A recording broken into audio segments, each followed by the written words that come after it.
My hands were shaking so badly I almost dropped my phone. I was sitting in a corner booth at Rosie's Diner on the east side of Columbus, Ohio, just trying to get through a grilled cheese and a quiet Tuesday afternoon, when I looked up from my menu and felt the air leave my lungs completely. There, not 30 feet away from me, was my father, my dad. The man who had been coming home late for weeks, who had been distracted at every family dinner, who had started putting his phone face down on the counter whenever my mom walked into the room. He was sitting across from a woman I had never seen before in my life. She was probably in her late 40s, well-dressed, with dark hair pinned back neatly.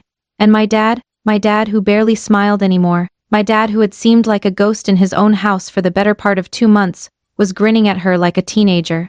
His hand was stretched across the table, and hers was resting inside it. I slid down in my booth like I was trying to disappear into the vinyl seat. My name is Madison Claire Hargrove. I'm 24 years old, and I grew up right here in Columbus. I work as a dental office receptionist. I live in a little apartment about 12 minutes from my parents' house, and until that Tuesday afternoon, I genuinely believed my family was one of the solid ones. The kind you don't have to worry about. My parents, Daniel and Carol Hargrove, had been married for 27 years. 27 years of Sunday pot roast and Christmas card photos, and my dad calling my mom sweetheart, even when they were arguing about whose turn it was to call the plumber. And now here he was, holding another woman's hand in broad daylight, at a diner 8 miles from our house. I told myself not to panic. I told myself there could be an explanation. Maybe this was a colleague, maybe this was an old friend, maybe I was misreading the body language entirely. But then my dad laughed that big, warm, full-body laugh that I hadn't heard come out of him in months, and he reached up and tucked a strand of hair behind this woman's ear, and every single excuse I had been constructing in my mind collapsed like a house of cards. I picked up my phone. My fingers found my mom's contact before I had even made a conscious decision, and then I stopped. What was I going to say? Mom, come to Rosie's Diner right now because Dad is on a date? What would that do to her? She was probably home right now, maybe doing laundry, maybe watching her afternoon shows, living in a world where her marriage was still intact. Was I really about to shatter that world with a text message? But then I thought about the last few weeks. I thought about the nights my mom had called me sounding tired and confused, telling me that Dad seemed distant, and she didn't know why. I thought about how she had cleaned the whole house before he got home last Friday, made his favorite lasagna, set the table with the nice dishes, and he had barely looked up from his phone all evening. I had watched her face fall, and I had told her she was probably overthinking it. I had been wrong, and she deserved to know the truth.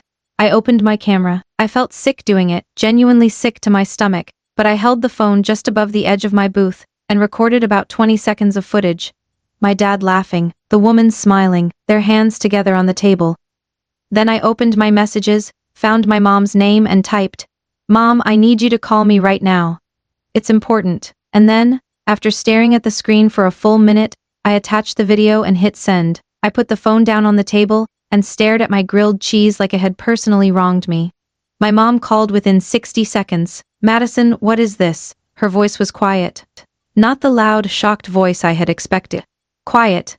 In that way that means someone is holding themselves very still because if they move even slightly, something inside them might break. "I'm at Rosie's Diner," I whispered. "He's here, Mom. Right now. He doesn't see me." There was a long silence. Then she said, "I'll be there in 15 minutes," and she hung up. I want to tell you that those 15 minutes felt like 15 hours. I kept my eyes down, picking at my food, sneaking glances at my dad's table to make sure he was still there. He was. He and this woman were deep in conversation, leaning toward each other, completely absorbed in their own little world. He didn't look around once. He had no idea his daughter was 12 feet away watching his entire secret unravel in real time. I kept cycling through memories I didn't want to be cycling through. My parents dancing in the kitchen to an old song on the radio. My dad coaching my little brother's baseball team when we were kids, always staying late to practice with the kids who needed extra help. My mom and dad sitting side by side at my college graduation, both of them crying, my dad whispering to her that they did a good job raising me. How do you hold those memories and hold what I was currently watching at the same time? How do you make them exist in the same world? The bell above the diner door chimed. My mom walked in. She was wearing her everyday clothes jeans, a soft blue sweater, hair in a ponytail. She had clearly just grabbed her keys and left. She stood just inside the entrance, and I could see her eyes moving across the diner, searching. They landed on my dad's table and she went absolutely still. I raised my hand slightly so she could see me. She walked to my booth without looking away from my dad for more than a second, and she slid in across from me. Her face was composed in a way that told me she had been composing it in the car for 15 minutes. She was holding herself together with everything she had. "How long have you been here?" she asked, her voice low. "About 20 minutes, I said. "Mom, I'm so sorry. I didn't know what to do. I didn't know if I should call you or—" "You did the right thing," she said, and she reached across the table and squeezed my hand, which made my eyes burn with tears, because even in the middle of her own pain she was trying to reassure me. We sat there for a moment. My dad still hadn't looked over. He was talking, animated, happy-looking in a way that felt like a knife. "I know who she is," my mom said quietly. I stared at her. "What?" "Her name is Renee." My mom's jaw tightened slightly. "She works with your father. He's mentioned her before. I never had a reason to think anything of it. Mom, let me go talk to him."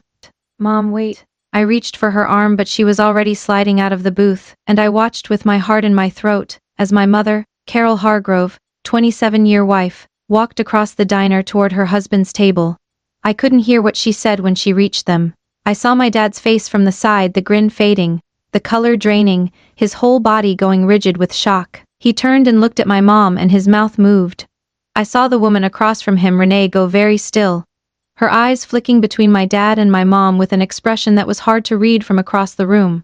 And then something happened that I was not expecting. My mom sat down, not dramatically, not in a confrontational way. She just pulled out the empty chair at the edge of their table, and sat down, calmly, like she had been invited. I watched my dad's mouth moving, clearly trying to explain something, his hands gesturing in that anxious way he has when he's flustered.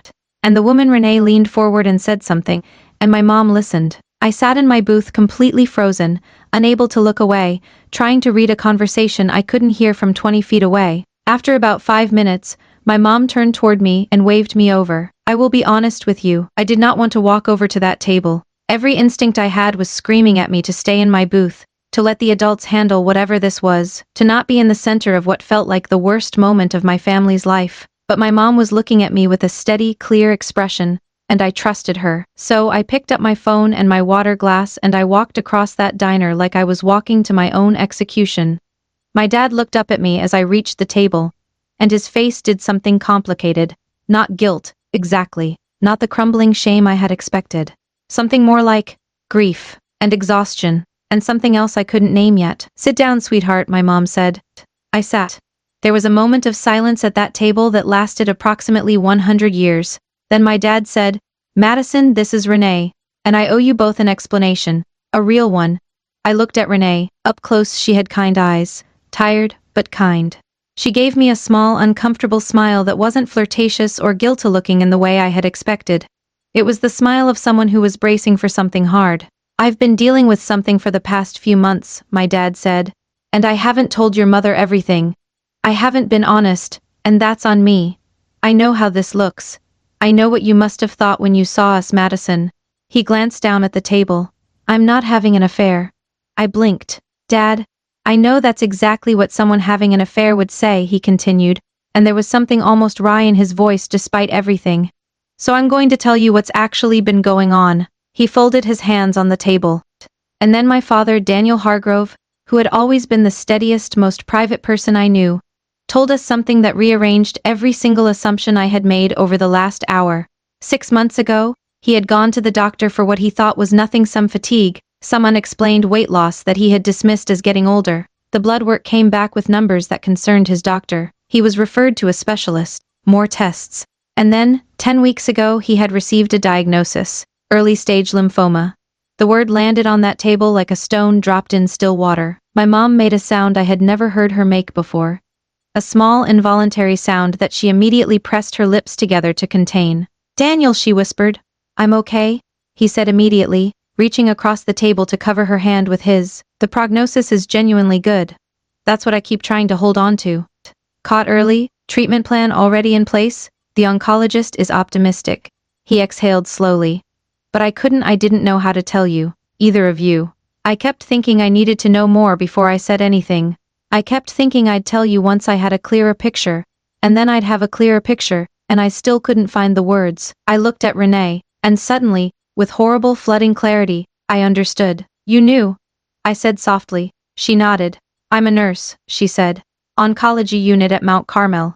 Your dad reached out to me about 3 months ago through a mutual friend at work, just looking for information, what questions to ask, how to understand the staging, what treatment typically looks like. I've been kind of a resource, someone outside the family he could talk to when he was still trying to process it himself. I thought about all those late nights, all those dinners where he was somewhere else in his head, all those times he'd put his phone down quickly, not because he was hiding a romantic secret, but because he was hiding a diagnosis, because he was terrified, and he was carrying it alone, and he didn't know how to hand it to the people he loved without watching their faces break. And his face right now, that grief, that exhaustion I hadn't been able to name, it wasn't the look of a man caught in a lie, it was the look of a man who had been scared for months, and had finally, in the worst possible way, run out of time to hide it.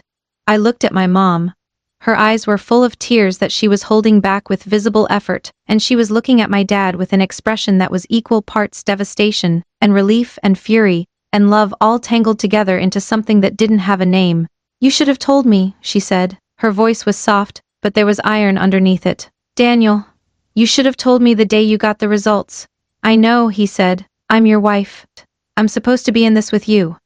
I know. You do not get to protect me from things that are happening to you, she said, and her voice cracked slightly on the last word. That is not how this works. That has never been how this works. My dad pressed his lips together and nodded, and for the first time I watched my father, this man who had always seemed so solid and so sure, look completely undone. I was scared, he said, and his voice came out rough. I didn't want to see your face when I told you. I knew what it would do to you, and I wasn't ready.